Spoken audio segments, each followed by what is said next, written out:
Hola, ¿qué tal amigos? Bienvenidos a otro video en el canal. El día de hoy hablaremos del nuevo dispositivo de Motorola que ha sido filtrado el día de ayer, el cual propone ser otro gama media con una gran renovación de diseño con 5G. Así que sin nada más que decir, comencemos.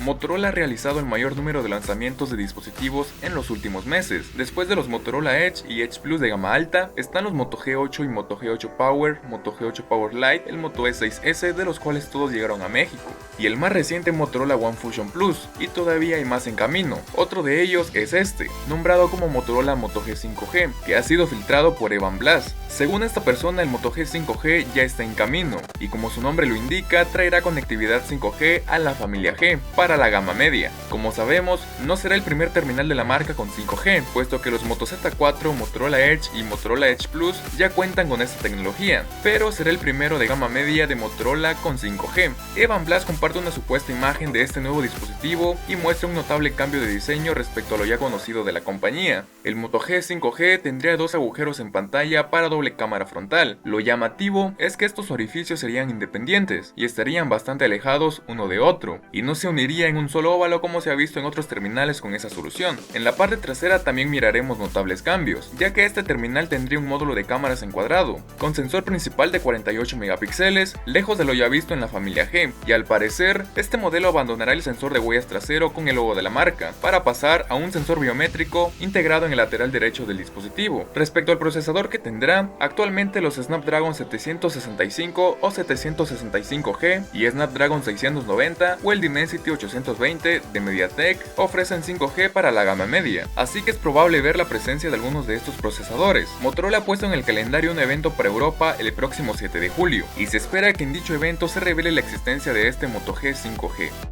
Si te gustó el video, apóyame dándole manita arriba, suscríbete al canal para ver más contenido. Al final te dejo los enlaces a dos videos para que lo veas a ver. Yo me despido, nos vemos en el próximo video, chao.